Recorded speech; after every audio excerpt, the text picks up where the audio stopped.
Stress లేకుండా అసలు జీవితం ఉంటుందండి? రొటీన్గా ఆఫీస్కి వెళ్ళాల్సిన విషయాల్లో కూడా టైంకి రీచ్ అవుతామో లేదో, ఇంత ట్రాఫిక్లో ఇరుక్కుంటాము.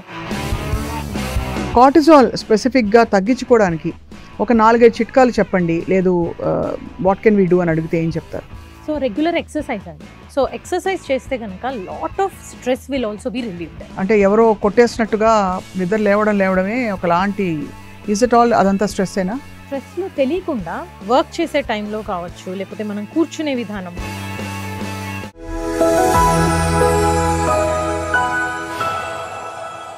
ఇది కేవలం సమాచారంగా మాత్రమే భావించండి. వైద్య నిపుణులను సంప్రదించండి. Hello and welcome to Sakshi life. Stress ఈ పదం మనం చాలా తరచుగా అసలు విరివిగా ఫ్రీగా వాడేసుకుంటూ ఉంటాం. చాలామంది డాక్టర్లు కూడా స్టాండర్డ్ ప్రిస్క్రిప్షన్లో స్ట్రెస్ తగ్గించుకోండి అని రాస్తూ ఉంటారు. బట్ యాక్చువల్లీ స్ట్రెస్ వల్ల ఎన్ని డిజార్డర్స్ వస్తాయి, ముఖ్యంగా న్యూరలాజికల్ డిజార్డర్స్ ఎన్ని రకాలుగా వస్తాయో మనం మాటల్లో చెప్పలేము. ఇవాళ let's talk to eminent neurophysician, అందరికీ సుపరిచితులు. గతంలో సాక్షి లైఫ్లో వారి వీడియోస్ చాలా బాగా రిసీవ్ చేసుకున్నారు.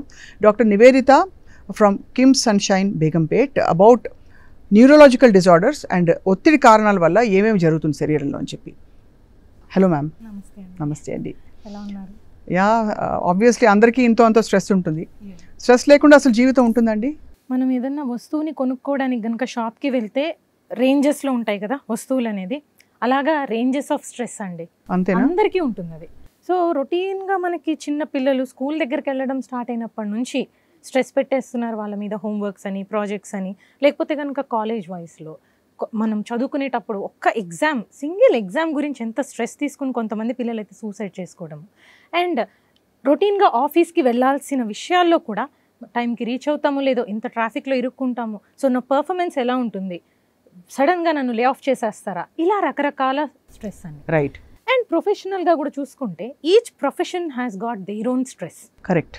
కాంపిటేటివ్ వరల్డ్ అనుకోండి, లేకపోతే కనుక expectations of the people have changed a lot over the period of generations together. So ఇదివరకు ఏదో మనకి చేతనైనంత వరకు చేసేవాళ్ళము, ఇంత అమౌంట్ ఉంటే కనుక హ్యాపీగా లైఫ్ అంతా ఫ్యామిలీ రన్ అయిపోతుంది అనే కాన్ఫిడెన్స్ ఉండేది. అవును.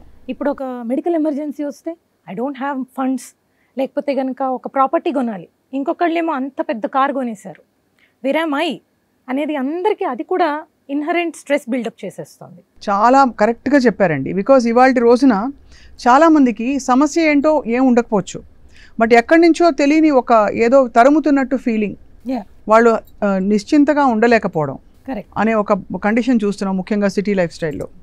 Is it probably want for more? So ఒకటి అన్రెస్ట్ అనేది, ఎట్లా ఎంతసేపటికి పరుగులు తీయాలి, ఇంకేదో చాలా ఎక్కువ సంపాదించేసుకోవాలి, మేబీ రూట్ కాజ్ స్వార్థం అయి ఉండొచ్చు. అండ్ రెండోది ఏంటంటే డిస్సాటిస్ఫాక్షన్.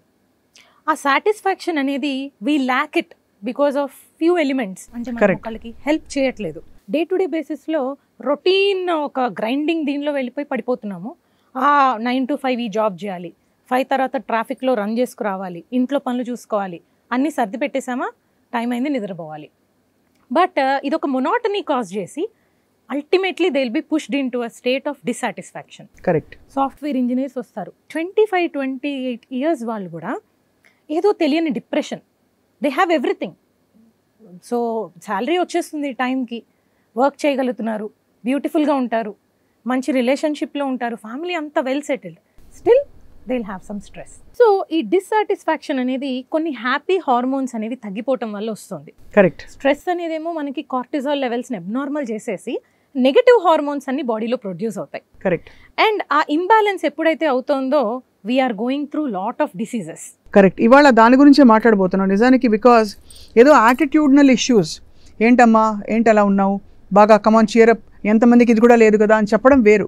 బట్ యాక్చువల్లీ అది న్యూరలాజికల్గా లేదు, మనకి ఈ హార్మోన్స్ అన్నీ కూడా ఇంబ్యాలెన్స్లోకి వెళ్ళిపోతే ఏం జరుగుతుందో తెలుసుకోవాలనుకుంటున్నాం. సో వాట్ హ్యాపెన్స్ చెప్పండి. సో మనకి టాప్ టు బాటమ్ తీసుకుంటే కనుక స్టార్టింగ్ ఫ్రమ్ మెమరీ డిస్టర్బెన్సెస్, లేకపోతే కనుక మైగ్రేన్ హెడేక్స్, స్ట్రెస్ హెడేక్, ఇంకా రకరకాల పెయిన్ డిజార్డర్స్.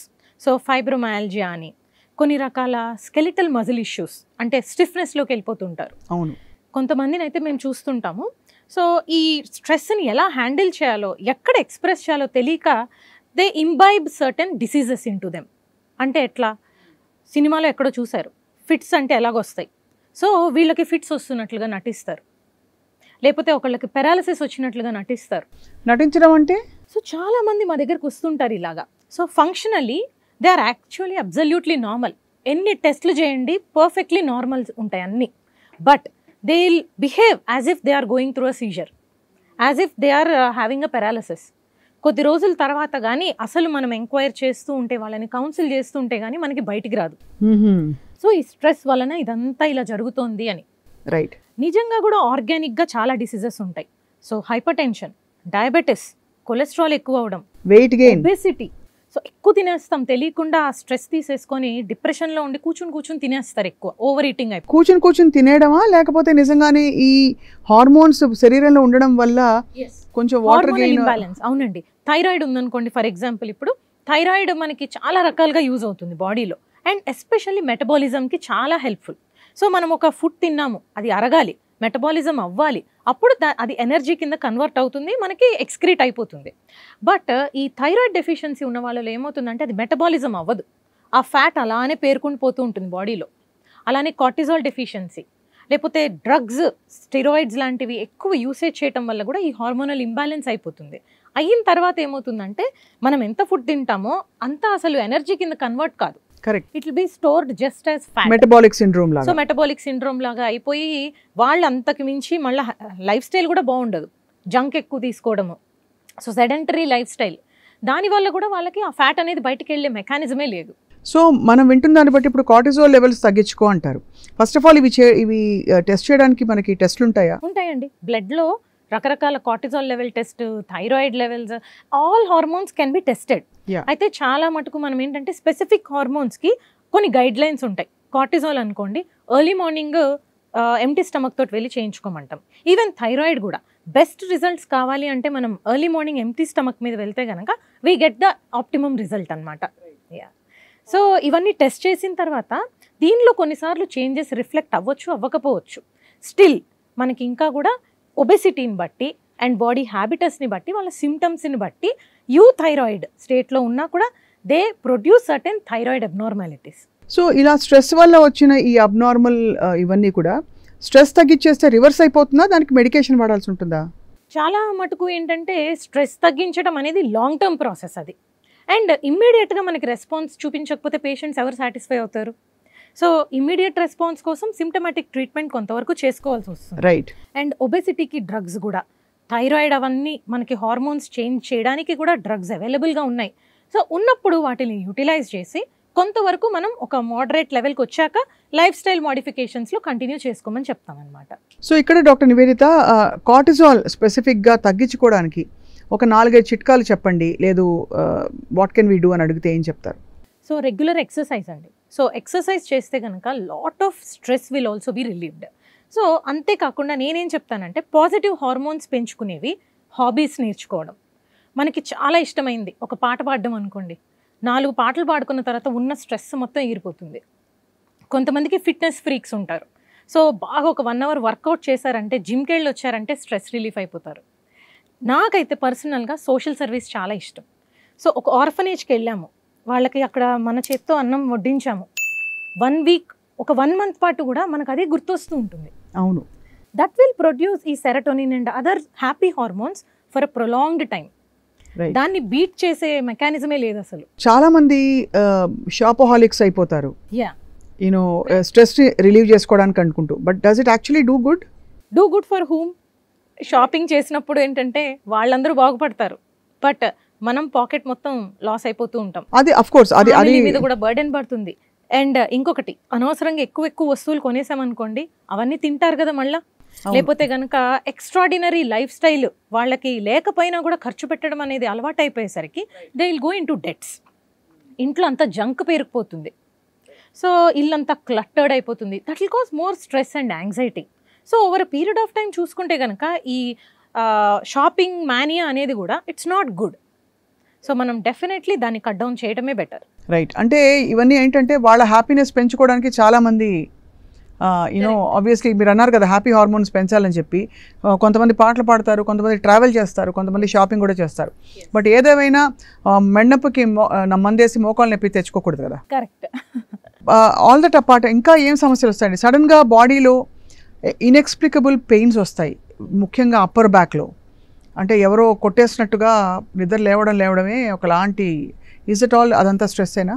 సో మనకి కొన్నిసార్లు ఏమవుతుందంటే స్ట్రెస్లో తెలియకుండా వర్క్ చేసే టైంలో కావచ్చు, లేకపోతే మనం కూర్చునే విధానం, పడుకునే విధానంలో కూడా ఒక స్ట్రెస్ఫుల్ పోస్చర్స్ అడాప్ట్ చేసుకుంటాం. అంటే రాంగ్ పోస్చర్స్ అనమాట. దానివల్ల మజిల్ స్టిఫ్నెస్ అయ్యి వాళ్ళకి బ్యాక్ పెయిన్, నెక్ పెయిన్ కామన్గా చూస్తూ ఉంటాం. Apart from that stress headache అని కూడా ఒకటి డిస్క్రైబ్ చేయబడింది. It's a primary headache. అంటే స్ట్రెస్ హెడేక్ అంటే it's not just emotional stress. మనకి ఫిజిక్స్ కనుక చూసినట్లయితే ఒక మజిల్ ఉందనుకోండి, muscle is like an elastic tissue. So అది కంట్రాక్ట్ అయితే ఆ యాక్షన్ అనేది జరుగుతుంది. మనకి ఫింగర్స్ మూవ్ చేస్తున్నాము అంటే ఈ మజిల్స్ కంట్రాక్ట్ అయినప్పుడు ఇవి క్లోజ్ అవుతాయి. సిమిలర్లీ హెడ్కి, నెక్కి కనెక్ట్ అయ్యే మజిల్స్ కూడా కంట్రాక్ట్ అయినప్పుడు మనకి హెడ్ మూవ్మెంట్స్ అనేవి అవుతాయి.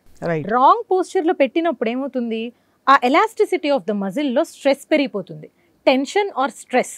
సో దీనివల్ల ఈవినింగ్ అయ్యేసరికి వాళ్ళకి ఆ stress headache and tension headache వస్తుంది. That is especially described in the head, neck and upper back regions. Right. ఇది క్యారీ ఫార్వర్డ్ అవుతూ మనం స్లీపింగ్ పోస్చర్ కూడా కరెక్ట్ చేసుకోలేదనుకోండి, నెక్స్ట్ డే పొద్దున్న లేచేటప్పుడు కూడా stiff back and stiff neck ఉంటాయి. సో బెస్ట్ దీనికి ఏంటంటే మనం చేయాల్సింది స్ట్రైట్ పోస్చర్ మెయింటైన్ చేయడం, యోగాలో సూర్య నమస్కారాలు చేయడం. సో ఇవి చేస్తే కనుక మనకి నెక్ అండ్ బ్యాక్ పోస్చర్స్ అన్ని సెటరేట్ అయిపోతాయి. చాలా వరకు ఆటో ఇమ్యూన్ కండిషన్స్ ఏవైతే ఉంటాయో, is this all a result of stress అండి? యా. సో ఆటో ఇమ్యూన్ మెకానిజమ్స్లో one of the major roles is played by stress and hormonal disturbances. Young age ఫీమేల్స్లో కామన్గా చూస్తూ ఉంటాము. ఎందుకది? డెఫినెట్లీ మనకి మల్టీ టాస్కింగ్ చేయాల్సి వస్తూ ఉంటుంది. సో దానివల్ల స్ట్రెస్ లెవెల్స్ ఎక్కువగా ఉంటాయి, హార్మోనల్ ఇంబ్యాలెన్సెస్ కూడా ఎక్కువ అవుతూ ఉంటాయి. కాబట్టి ఆటో ఇమ్యూన్ కండిషన్స్ చాలా కామన్గా మనం ఆడవాళ్ళలో చూస్తామన్నమాట. సో అందులోనూ ఆటో ఇమ్యూన్ న్యూరలాజికల్ కండిషన్స్ తీసుకుంటే ఎన్సెఫలైటిస్ అంటే మెమరీ డిస్టర్బెన్సెస్, ఫిట్స్, కొన్ని మూమెంట్ అబ్నార్మాలిటీస్, చేతులు కాళ్ళలో వంకరలు తిరిగిపోవడము, ఇంకపోతే ఫైబ్రోమాల్జియా అంటే ఎక్కడ ముట్టుకుంటే అక్కడ నొప్పులు. సో బాడీ మొత్తం జాయింట్ పెయిన్స్ అండ్ మజిల్ పెయిన్స్తో సఫర్ అవుతూ ఉంటారు. సో ఎస్పెషల్లీ పెరిమెనోపోజల్ పీరియడ్లో కూడా ఈ పెయిన్స్ తోటి చాలా ఎక్కువగా చూస్తాం పేషెంట్స్ని. రైట్. వీటన్నిటితో పాటు మనకి కళ్ళు అదరడం, యా, కుడి కన్ను అదిరింది, ఎడం కన్ను ట్విచ్ అవుతుంది, లేదు ఇక్కడ కూడా చిన్న చిన్న ట్విచ్చింగ్ స్మైల్ దగ్గర అంటే కాసేపు ఉండి వెళ్ళిపోతే ఎవరు పట్టించుకోరు. కానీ ఒక్కోసారి 1 day 2 days అలా ఉండిపోతుంది, దాన్ని ఏం చేయాలో అర్థం కాదు. అలాగే పాలసీ, బెల్స్ పాలసీ లాంటివి వస్తూ ఉంటాయి సడన్గా. అంటే అసలు నార్మల్గా ఉన్న వాళ్ళు నేను చూశానండి బెల్స్ పాలసీ రావడానికి. So Bell's palsy is a different mechanism అండి. సో అందులో ఏమవుతుందంటే మనకి ఫేస్కి నర్వ్ సప్లై చేస్తుంది, దాన్ని ఫేషియల్ నర్వ్ అంటాం. అది చెవి ద్వారా రావాలన్నమాట ఫేస్లోకి. సో చెవిలో ఏమన్నా ఇన్ఫెక్షన్ ఉన్నా, ఏదన్నా వాపు అంటే ఇప్పుడు ఎక్కువ చలిగాలి కూర్చుంటారు ఏసీ ముందర, సో అప్పుడు చల్లటి గాలి తగిలి తగిలి తగిలి లోపల ఏమవుతుందంటే ఒక ఇడిమా ఫామ్ అవుతుంది. సో అప్పుడు ఆ నర్వ్ మీద ఒత్తిడి కలిగి నర్వ్ డ్యామేజ్ జరుగుతుంది, దానివల్ల ఫేషియల్ పెరాలసిస్ వస్తుంది. అవును. కొన్నిసార్లు మల్టిపుల్ స్క్లీరోసిస్ అంటే ఆటో ఇమ్యూన్ డిసీజ్, అది కూడా stroke and viral infections like herpes can also cause Bell's palsy or facial palsy. మనకి ఏది కనుక కారణం కనపడకపోతే దాన్ని బెల్స్ పాలసీ అనాలి, ఇడియోపతిక్. ఏదన్నా కారణం ఉంటే దాన్ని సింపుల్ ఫేషియల్ పారాలసిస్ అనాలి. ఇకపోతే ట్విచ్చింగ్ చూద్దాం. ట్విచ్చింగ్ అంటే ఏంటి? ఆ మజిల్స్ ఎక్కడైనా కూడా ఇరిటేట్ అవ్వచ్చు. కొంతమందికి కాల్లో వస్తాయి, చేతిలో రావచ్చు, ఫేస్లో రావచ్చు, చాలా కామన్గా కంటిలో వస్తుంది. అందుకే కన్ను అదిరితే నీకు హాని జరుగుతుంది ఇలా అని చెప్పి పెద్దవాళ్ళు భయపెట్టేవాళ్ళు. సో ఆ హాని అంటే మరి ఇంకేదో కాదు, డీహైడ్రేషన్ అవ్వడము, ఎలక్ట్రోలైట్ ఇంబ్యాలెన్స్ అవ్వడము, స్ట్రెస్ ఎక్కువైంది. సో వాటికి తగ్గట్టుగా మనం ఏదో జాగ్రత్త తీసుకోవాలి అంతే. సో దానికి కొంచెం ఓఆర్ఎస్ లాంటివి తీసుకొని, కొంచెం ఎక్కువ ఫ్రూట్స్ అండ్ ఫ్లూయిడ్స్ తాగి, స్ట్రెస్ మేనేజ్మెంట్ అంటే 3 times డీప్ బ్రీదింగ్ తీసుకొని, ఒక 5 minutes మెడిటేషన్ చేసినా కూడా ఆ ట్విచింగ్ అనేది ఆగిపోతుంది. ఓకే, అంత రెడీగా ఇమీడియట్ గా రిజల్ట్ వస్తుంది. సో చాలా మంచి రిలీఫ్ వస్తుంది. ఒకవేళ కనుక పర్సిస్టెంట్ గా ఉంటే దానికి కారణాలు ఏంటి? ఏమన్నా నర్వ్ డ్యామేజ్ అవుతుందా, అక్కడ ఏదన్నా నర్వ్ ఒత్తిడికి లోనవుతుందా అనేది మనం గమనించి పరీక్షలు చేస్తామన్నమాట.